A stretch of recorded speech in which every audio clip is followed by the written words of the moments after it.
Hi, this is Farhan and welcome back to another video.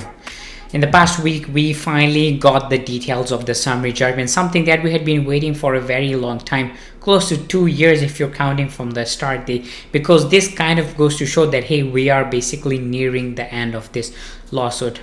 Wow, it feels amazing to say that. Now, for those folks, if you have no idea what was said, what has been happening so far, I will link my detailed video on all the details that were talked within the summary judgment in the description box below. You guys can go ahead and check it out. But in today's video, we will be looking forward, especially in the next couple of weeks, in the next couple of months, on exactly what is going to happen next. And we'll also be talking about the settlement. Is settlement still on the table? If yes, when can we expect it? If no, well, that's a separate thing. But a lot of forward-looking things in today's video, and I've gotten some questions from you guys saying that, hey, what exactly is happening with the Ripple lawsuit, and when is it exactly going to end? So a lot of really cool and interesting things to be talking about in today's video. So without wasting much time, let's dive in. Let's start with some of the really important details of the summary judgment. Now, for those folks who have gone through the documents, you might have realized that there was a lot of missing things, maybe from both sides, but something that we didn't really talk about much was the side from the SEC. Now, if you guys want the entire details of what was said in the summary judgment, you can check out my video. I'll be putting in the description box below. But for many weeks, we were expecting that some of the details that the SEC is going to bring against Ripple in the summary judgment, they're going to be huge. They're going to be very damaging for Ripple and XRP. And that was something a lot of people were really afraid. But fortunately for a lot of investors out there, there was nothing like that. SEC just goes on page after page talking about how Ripple is promoting Ripple and XRP, and even some of the witnesses, the expert witnesses which SEC brought in. Keep in mind that this is coming from the SEC side. They also talked about how the price of XRP is actually dictated by the overall world of crypto, especially Bitcoin, and that is very true. And honestly, I was personally kind of very happy after reading that, and in fact the price of XRP did react to that. We crossed that 40 cent, so that was something good. Now, in a recent interview, John Deaton, who's basically representing more than 67,000 XRP holders out there, he had some very interesting things to say. He put it, I think there's a reason for Stu to be confident. I have to tell you something. I was proven wrong already by these briefs, because if people go back to my tweets a couple of weeks ago, I tweeted out that when we see the summary judgment motions and they're unredacted, that we are going to see evidence that we are unaware of. I said I probably predict that there will be some evidence against Ripple that is more damaging than some people think, but it's missing. I was surprised that the SEC did not have more specific evidence. All the specific evidence that they pointed to was institutional investors and accredited investors. They made no connection to XRP holders, the retail holders, you or me, or the people out there. So as you guys can expect, the entire summary judgment was very surprising, as we know from the SEC, but also from the Ripple side, because they did not talk anything about their smoking gun, which we have been talking for a very long time, and that was a fair notice defense. And that is where we come to the settlement portion, because for many months we have been talking about settlements, and it seems that every month there's a new rumor going on that, hey, Ripple is going to be settling with the SEC. And John Deaton, again, he was asked multiple times that, hey, are we going to see a settlement? And this is what he had to say. Many are asking about a settlement in the Ripple case. Some take everything they view as unusual as a sign of settlement, like Saturday's filing. It's not. Sorry, but I don't believe there will be a settlement within the next 2 months, if ever, after the judge rules. We will see. This is just my opinion. In the next tweets, he puts it, this is just my opinion. It doesn't mean anything. I could be proven wrong tomorrow, and if I am, I will welcome if it's in XRP holders' best interest. My opinion on settlement shouldn't be given any more weight than anyone else, but because many people are asking, I'm sharing it. So this is what he believes. And in fact, I have also talked in some of my previous videos that seeing a settlement is going to be very hard at this point, because pretty much the lawsuit is about to end. We are going to be getting a summary judgment. The judge is going to be giving her final verdict on the entire lawsuit within the next in the first quarter of 2023.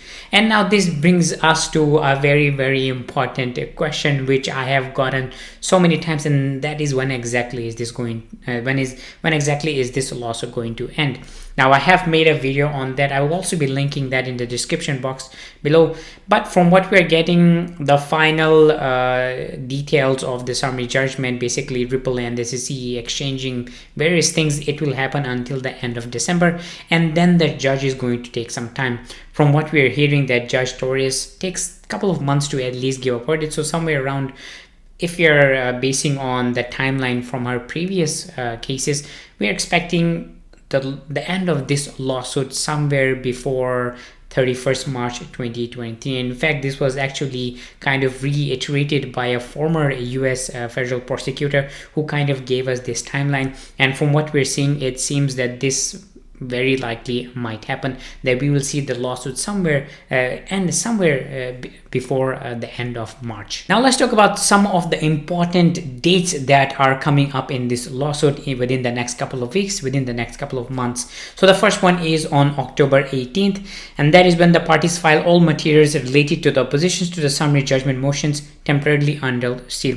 So basically on October 18th, both parties, Ripple and the SEC, they're going to be filing their responses to each other's summary judgment. So that is going to be very exciting because as I mentioned in one of my previous videos, that even though Ripple did not talk about the fair notice defense, but SEC did. So in that way, Ripple gets to talk about the fair notice defense. It's one of biggest defenses against the SEC. So we are really excited for that. And that is when both sides are going to be arguing, both sides are going to be counter-arguing for all the points they have been saying in each other's summary judgments. And then October 20th is basically both sides are going to be meeting and saying that, hey, what we can show and what we can redact. And October 24th, that is the day, is parties file public redacted versions of the opposition briefs, making only those provisional redactions requested by the parties during the meet and confer. So October 24th is the day when the public basically asks, folks, we are going to be getting the details of what was said on October 18th, what was filed on October 18th. So on October 24th, we will be getting all the details publicly on what each side has said regarding their summary briefs. The SEC, as you guys already know, they have been delaying this lawsuit as much as possible. The lawsuit was actually supposed to be ending somewhere around mid of 2022, but because of SEC's tactics, they really pushed it as much. And today we have another SEC tactic in which basically they are saying that, hey, if MSC Cure, which basically means friends of the court, if more people get into this lawsuit, they want to take additional time. But because of that, Ripple filed a response to the judge saying that, hey, don't allow them. As we have it here, defendants take no position on the Chamber of Digital Commerce motion. We write, however, to address the SEC's suggestion that it intends to seek additional time for its opposition and additional pages if other MSCQA submit briefs. This is yet another transparent attempt to further delay resolution of this case, and the court should reject it.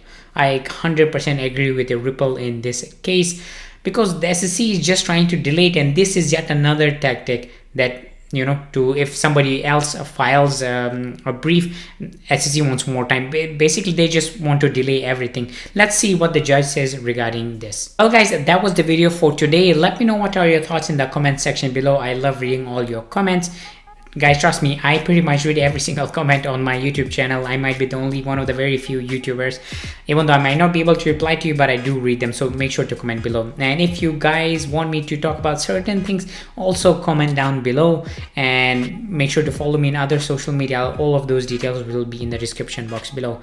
And as always, if you like this video, consider subscribing, giving this video a like, and I will see you next time.